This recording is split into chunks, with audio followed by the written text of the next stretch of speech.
μάλλον λειτουργούμε βαλκανικά και γι' αυτό αργήσαμε λιγάκι. Θα ήθελα να σας ευχαριστήσω για την παρουσία σας εδώ. Εγώ είμαι ο Παύλος Κοσκόπουλος, μέλος της Πολιτικής Γραμματείας του Ουράνιου Τόξου και φυσικά μου είναι ο Πέτρος Τσασιλιάδης και αυτός μέλος από την Πενταμελή Γραμματεία του κόμματός μου.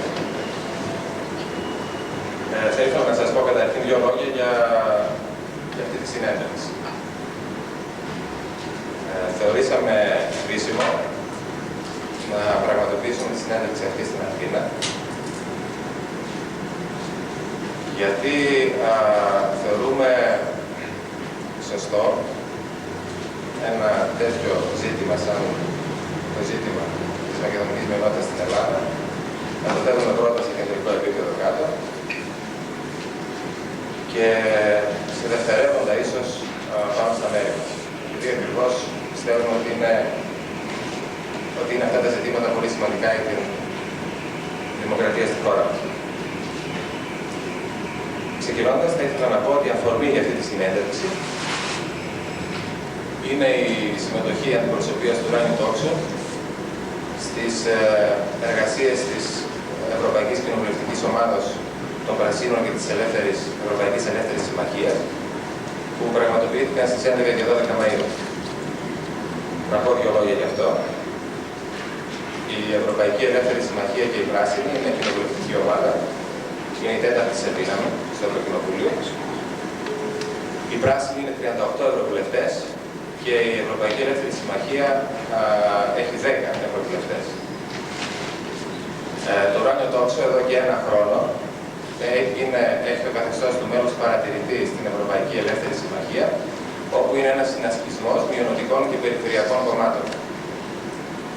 Ο συνασπισμός αυτό δραστηριοποιείται στα πλαίσια του Ευρωκοινοβουλίου και μετά τις πρόσφατες ευρωεκλογές έχουν εκλεγεί 10 ευρωβουλευτές, 2 Σκότοι, 2 Φλαμανδοί, 2 Ουαλοί και 4 ευρωβουλευτές από κόμματα στην Ισπανία, οι οποίοι συγκροτούν και την Ευρωπαϊκή Ελεύθερη Συμμαχία. Τα υπόλοιπα κόμματα, 15 των αριθμών που συγκροτούν τη Συμμαχία, είναι από διάφορες ευρωπαϊκές χώρες, όπου μειονότητες ή μικρά κόμματα δεν μπορούν να εκπροσωπηθούν με ευρωβουλευτή. Μετά από καθεστώς ενός χρόνου με την ιδιότητα του μέλους παρατηρητή, το Ουράνιο Τόξο στην αμέσως επόμενη συνεδρίαση της Ευρωπαϊκής Ελεύθερης Συμμαχίας θα καταστεί πλήρες μέλος της, με ισότιμη συμμετοχή στις αποφάσεις και τις υποχρεώσεις της. Αυτό καθ' αυτό το ταξίδι και η συμμετοχή του κόμματός μας στις 11 και 12 Μαΐου είχε και μια ιδιαίτερη σημασία από το γεγονός ότι ένα από της ατζέντας, από τα 5-6 που συζητιούνται της ΕΦΑ, ήταν το ζήτημα της μακεδονικής γλώσσας στην Ελλάδα. Πρέπει να πω ότι πέρα από τις εργασίες και τη συμμετοχή μας εκεί, μάστηκε και στάθηκε στην ελληνική κυβέρνηση μια επιστολή έκκληση για το ζήτημα της μακεδονικής γλώσσας, η οποία εκπροσωπεί ολόκληρη την κοινοβουλευτική ομάδα και τους 48 ευρωβουλευτές. Μια επιστολή έκκληση λοιπόν, όπου ανάμεσα στα άλλα ζητάει από την ελληνική κυβέρνηση την αναγνώριση της μακεδονικής γλώσσας ως μειονοτικής γλώσσας, την εισαγωγή της στο ελληνικό εκπαιδευτικό σύστημα και την εισαγωγή της βέβαια στα κρατικά μέσα μαζικής ενημέρωσης. Αυτό έγινε στις 3 Μαΐου. Η επιστολή αυτή στάλθηκε προσωπικά στον κ. Σιμίτη και είναι στα πλαίσια της υποστήριξης, αλληλεγγύης και συμπαράστασης της Ευρωπαϊκής Ελεύθερης Συμμαχίας προς ένα κόμμα όπως το Ουράνιο Τόξο, που σε λίγο καιρό θα είναι πλήρες μέλος. Για την επιστολή αυτή στάλθηκε από το Ουράνιο Τόξο στα μέσα μαζικής ενημέρωσης στην Ελλάδα σχετικό δελτίο τύπου. Πέρασαν όμως πολύ λίγα, ως συνήθως. Ένα δεύτερο επίσης σημαντικό ζήτημα είναι ότι μετά την επιστολή έκκληση, στις 16 Μαΐου, κατατέθηκε κοινοβουλευτική επερώτηση στο Ευρωκοινοβούλιο. Το κείμενο υπάρχει στα έντυπα που σας δώσαμε, είναι στην αγγλική γλώσσα, με το ίδιο περιεχόμενο, πράγμα που σημαίνει ότι μέσα από έναν τέτοιο οργανισμό και φορέα έχουμε τη δυνατότητα εμείς ως μειονοτικοί στην Ελλάδα άμεσα να πιέσουμε την κυβέρνησή μας στο να προχωρήσει σε κάποια μέτρα που θεωρούμε εμείς ιδιαίτερα ωφέλιμη τη χρήσιμη όχι μόνο για τη μακεδόνικη μειονότητα, αλλά νομίζω και για τον ευρύτερο εκδημοκρατισμό της χώρας μας. Αυτά όσον αφορά καθ' αυτή τη συμμετοχή μας στις εργασίες της ΕΦ. Θα ήθελα να πω δύο βασικά πράγματα όσον αφορά την Ευρωπαϊκή Ελεύθερη Συμμαχία και τις αρχές της, πράγματα που μας καλύπτουν και άλλωστε γι' αυτό το λόγο είμαστε και μέλη της εκεί.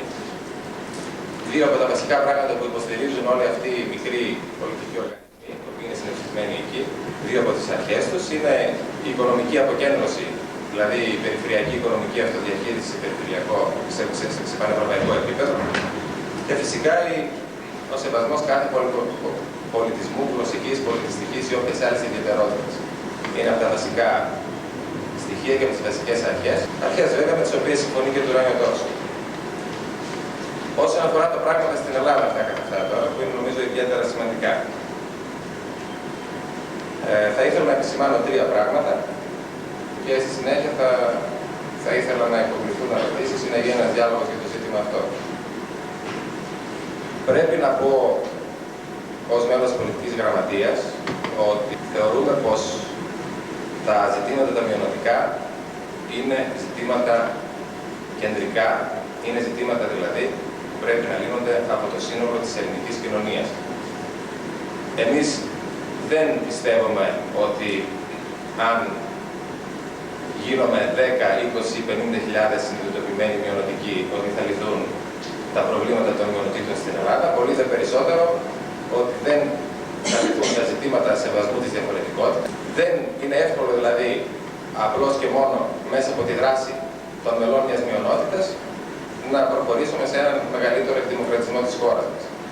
Πιστεύουμε ότι είναι ζητήματα που πρέπει να λύνονται στο σύνολο της ελληνικής κοινωνίας και είναι ιδιαίτερα σημαντικά και για την ευρωπαϊκή της πορεία.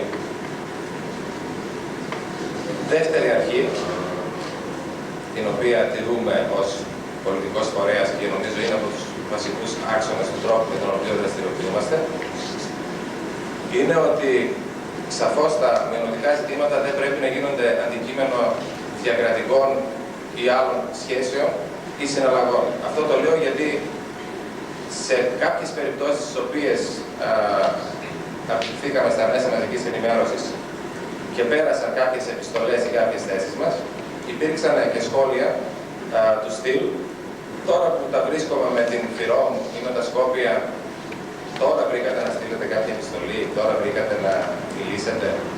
Περιμένετε να τα βρούμε, να βρούμε το ζήτημα του ονόματος».